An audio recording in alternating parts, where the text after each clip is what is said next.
आप सभी को नमस्कार और आज के इस प्रेस कॉन्फ्रेंस में आप सभी का स्वागत है। जो भी आप सभी प्रिंट मीडिया और इलेक्ट्रॉनिक मीडिया से आए हैं, आप लोगों का आज बुलाने का कारण और वजह यह है कि कई दिनों से ये सवाल उठ रहे थे कि शांतरण नीति जो ट्रांसफ़र पॉलिसी है शिक्षा विभाग की क्या होगी। तो इस पर हम लोगों ने काफ़ी व्यापक विचार विमर्श किया। जो शिक्षकों ने अपने पिटिशन्स दिए, जो जनप्रतिनिधि हैं, उन लोगों से हम लोगों ने वार्ता की और जिलों में हम लोग जब भ्रमण के लिए गए, हम भी गए, हमारे पदाधिकारी गए, तो उस वक्त हमें जो फीडबैक मिला, तो कुल मिलाकर के हम लोगों ने उसके बाद एक पॉलिसी बनाई और पॉलिसी को यथासंभव हम लोगों ने बहुत ही उदार रखने का काम किया है, ताकि जो भी शिक्षक हैं हमारे, उन्हें कम से कम कठिनाइयों का सामना करना पड़े और जो भी पॉलिसी बनती है उससे सरकार का मत है, हमारे माननीय मुख्यमंत्री नीतीश कुमार जी का मत है कि इस पॉलिसी में अधिक से अधिक लोग संतुष्ट रहें। और हम समझते हैं कि जो हमारी पॉलिसी बनी है उसमें अधिकांश शिक्षक संतुष्ट रहेंगे, क्योंकि इसमें व्यापक विचार विमर्श हुए हैं और साथ ही साथ हम लोगों ने शिक्षकों की जो कठिनाइयां हैं उनको भी मद्देनज़र रखते हुए ये नीति बनाई है। और इस नीति में हम लोगों ने ध्यान दिया है कि न सिर्फ जो सक्षमता जिन लोगों ने पास किया है 1,85,000 से ज़्यादा, या बीपीएससी के थ्रू जो लोगों ने परीक्षाएं पास की हैं और जो ज्वाइनिंग किया है उन्हें 2 लाख से ज़्यादा, या कुछ और लोग हैं जो पुराने शिक्षक हैं 1995 के कमीशन पर, तो सभी लोग अपना इसमें पिटिशन्स दे सकते हैं। एक समय सीमा हम लोग निर्धारित करेंगे और एजुकेशन डिपार्टमेंट के पोर्टल पर उसको अपलोड करेंगे और हम लोग उसमें उन लोगों को 10 ऑप्शन देंगे, शिक्षकों को 10 ऑप्शन देंगे, काफ़ी ऑप्शन देंगे। 1, 2, 3, 4, 5, 6, 7, 8, 9, 10 ऑप्शन रहेंगे उनके पास और यथासंभव हम लोगों ने कोशिश किया है कि जो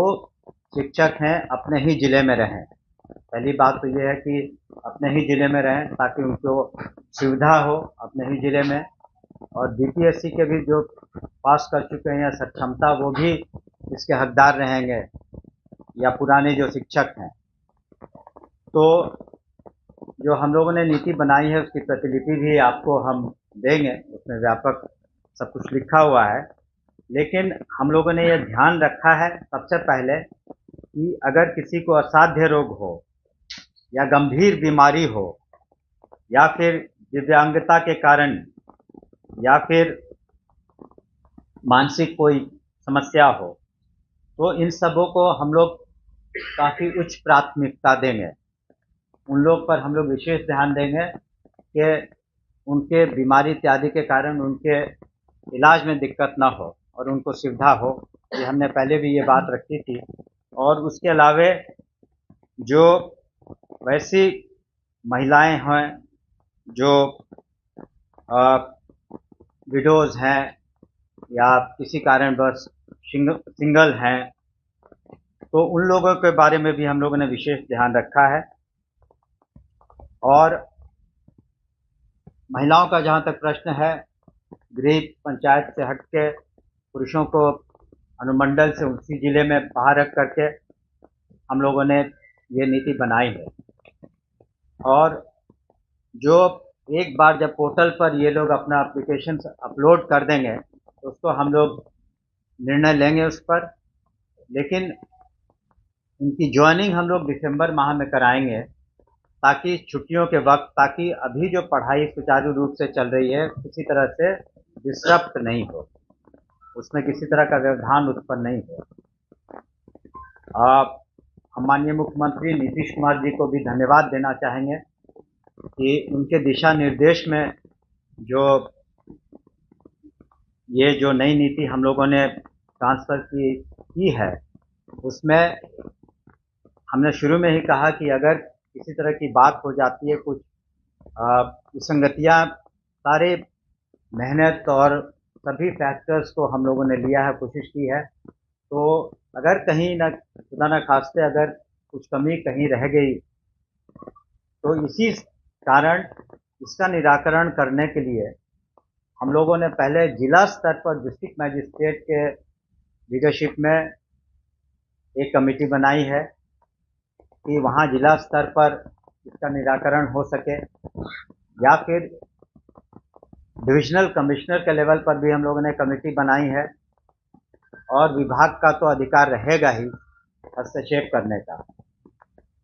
तो अगर किसी को किसी तरह की परेशानी है या इस ट्रांसफ़र नीति के अधीन भी कुछ विसंगतियाँ रह गई हों, तो उसको हम लोग इन कमिटीज़ में एड्रेस करेंगे।